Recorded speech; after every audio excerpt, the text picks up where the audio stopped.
Tko kaže da utorak i srijeda nisu dani za sreću? U Kostreni zasigurno ne misle tako. Kostrena Happy Days naziv je to manifestacije koja je njene žitelje i posjetitelje uvela u dugo toplo ljeto.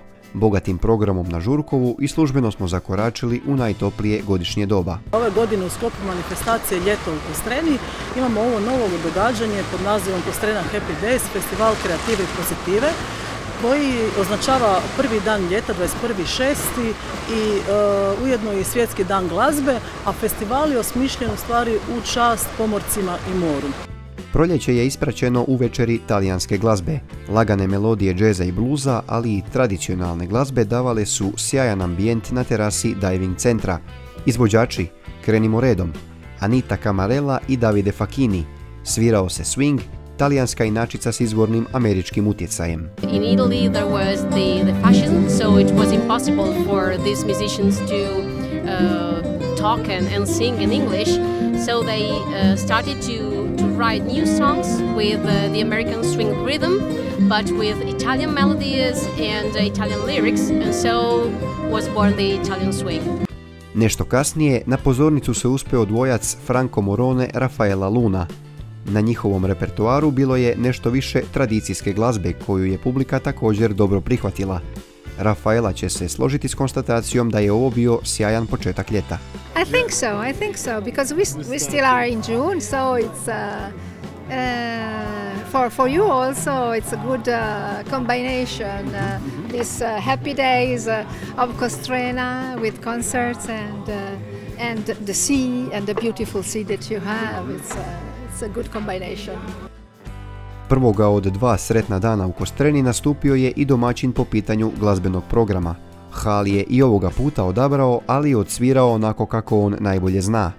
Početkom kolovoza dio će njegovog blues festivala stići i u Kostrenu, pa se ovo može podvesti pod određenu vrstu zagrijavanja. Zadnje 2 godine izvodimo jedan program koji se zove Moć gitare i to je program koji je audiovizualan, znači autor sam ja i redatelj Igor Modrić i onda znači kad radimo ovako koncerte koji nisu solistički, znači moji nastupe, nego nastupamo sa više drugih izvođača, onda izvadimo jedan mali dio tog programa van.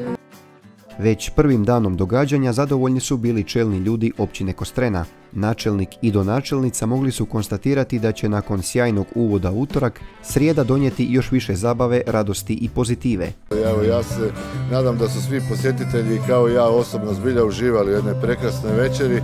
Mislim da je ova manifestacija zbilja obogatila ne samo turističku ponudu nego i kulturnu ponudu Kostrene, jer evo uživali smo u nastupu zbilja uglednih muzičara i mislim da je zbilja ova večer bila prekrasna. Samo mogu reći da sam ja nekad davno kao srednjoškolka radila tada u turističkom društvu Kostrena i da je bilo zaista posjetitelja, neću reći iz cijelog svijeta, ali uglavnom Njemaca, Talijana i nešto malo Francuza, a iako je samo ponuda bila smještaj, more i pokoja primorska fešta. Sviće zora, dan drugi, festivalski naravno, ali i prvi dan ljeta. Simbolično, klub daljinskog plivanja Primorje iz Rijeke uplivao je u ljeto i to džirom od vaterpolske plaže do one ispod restorana Kostrenka. Problem nije predstavljalo ni poprilično valovito more. Koliko jedan prosječan dan u kilometraži iznosi u jednom daljinskom plivaču? Pa u nama, kod nas veterana jedno 4-5 km, a kod takmičara, juniora i seniora od 10 pa do 20, zavisi koja je sezona, odnosno priprema. Osim glazbe koja je započela plivanjem, drugi dan je donio još ponešto iz sfere kulturnog programa. Na Žurkovu su se duž cijele uvale predstavili izlagači, mahom rukotvorina. Najmlađi, oni iz studentske udruge AISEC, nešto su iskuhali po uzoru na ime njihovog programa. Svijet je ipak globalno selo. Ima svega. Imamo znači hrane iz Meksika, imamo iz Turske, Tajlanda i iz Francuske. Vrlo su zanimljivi okusi, vrlo zanimljive stvari. Ako hoćete mogu spomenuti recimo iz Meksika. Imamo rižu sa umakom koji je u biti od piletine, čilija, čokolade i kikirikija. U krugu od Anića do Vala moglo se nabaviti i svakojakog materijala od stakla. Obitelj iz Slavonije radi prekrasne unikate, suveniri, svakako, ali i roba sa svakodnevnom primjenom. staklo je trajno. Staklo, to je ljevano staklo u boji koje mi ne bojamo staklo, nego je ono boja je u samom staklu. Dakle, može biti na suncu, može biti na kiši, možete ga prati bilo gdje, neće izblijediti, neće promijeniti svoje karakteristike. Izlagali su i Veli Pinelli. Kostrenska umjetnička kolonija s preko 50 članova imala je što za pokazati. Slikarstvo je cijenjeno u svim vremenskim uvjetima, pa i na žarkom suncu koje je nemilice pržilo sredinom tjedna. Naše slikarske tehnike i motivi, to su primorski motivi, tehnike su od olovke, pastela, ulja i akrila. Danas smo sudionici programa, što smo jako zadovoljni. Ovdje je dio naših slika, dio pinelaša. Pinel ima i Mići Pinel, to su naša dica, budući slikari na koji smo mi jako ponosni. Nakon ponositih slikara stigli smo i do gospođe s dragim kamenjem. Zvuči kao predložak nekog pustolovnog filmskog hita, ali i dalje smo na Žurkovu, samo nešto malo istočnije, od Vala prema Galebu. Predstavljam ovako neke moje rukotvorine od poludragog kamena, ogrlice od kože i eko regiju Kostrena, turističke zajednice Kostrena, malo lavande. To je još lanjska lavanda. Cestom gore i eto nas na jednom od mnogobrojnih počivala. Kostrenski su to spomenici prošlosti, mjesta na kojima su se žene odmarale na putu od perila prema kućama. Do njih se trebalo penjati, a to nije uvijek bilo lako. Sada se radi na oživljavanju počivala. I danas su ta počivala 15-ak ih ima kroz Kostrenu, neka su u dobrom stanju, neka su u vrlo lošem stanju, neke su ljudi jednostavno iz neznanja ili nemara čak i porušili, neke su išli obnavljati, ali ne autentično, tako da nije bilo organiziranog u stvari čuvanja tih počivala. Tako da je nekako zadnji trenutak da sačuvamo to što još se ima za sačuvati i da u stvari se i Kostrenjani upoznaju sa tom tradicijom, ali i svi drugi gosti, jer je to jedna u stvari dio kulturne baštine Kostrene koji evo nije do sada valoriziran. Glas koji ste čuli u pozadini glas je Vanje Zelčić, operne prvakinje riječkog HNK, koja je uz pratnju maestra Igora Vlajnića začinila program Happy Daysa. Na počivalima je bio i načelnik općine Kostrena. I u njega su emocije na spomen prošlih vremena vrlo velike. Počivala su evo zbilja jedno lijepa mjesta, jedna tradicija u Kostreni kao i svim drugim mjestima, ono što je bilo već riječ o tome, dakle mjesta gdje su se okupljale nekakve naše none, naše pranone, naše stare gospođe koje su tu prale robu za razliku od današnjih modernih vremena i mislim da to treba takva mjesta njegovati i pokazivati mladima, da mladi vide da nije sve u tehnici, odnosno da su ljudi živjeli na nekakav drugačiji način i vjerojatno, ja bih rekao, možda i kvalitetnije i sretnije i bolje nego što možda mi danas u ova moderna vremena živimo. Program je sigurnim korakom plovio prema kraju i to još jednom porcijom istog glazbenog žanra kojeg smo slušali prethodne večeri.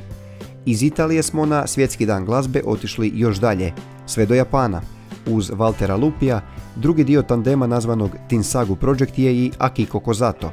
This is made of a melody, very old melody. This came from the Japanese folk tradition, and as we arranged this melody with our taste in a new kind of vision, musical vision.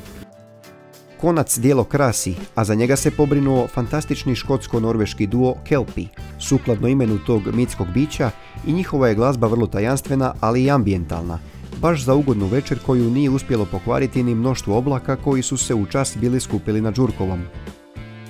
Okay, it's very often that we take traditional songs and put our stamp on it and try out different things and find something we like out of those traditional songs, and it sounds very modern because I play a very modern guitar and Ian plays yet a different guitar, and out comes something which sounds very much like Kelpi. Ne bi festivala kreative i pozitive, kako glasi podnaslov Sretnih dana u Kostreni, bilo bez učešća turističke zajednice. Ime njene direktorice bilo je najspominjanije tih dana, a uglavnom se radilo o zahvalama izvođača, izlagača i gostiju.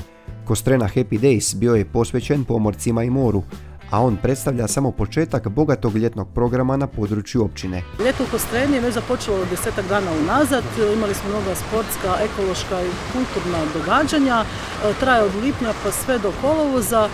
Tijekom srpnja slijedi nam još mnoga događanja, izbor najljepše okućnice sa jednim glazbenim programom, imat ćemo i predstavu RIT teatra, u 7. mjesecu, zatim Kostrensku noć u Uvali Žurkovo na kojoj će nam gostovati Marijan Ban i Diktatori i grupa Flash.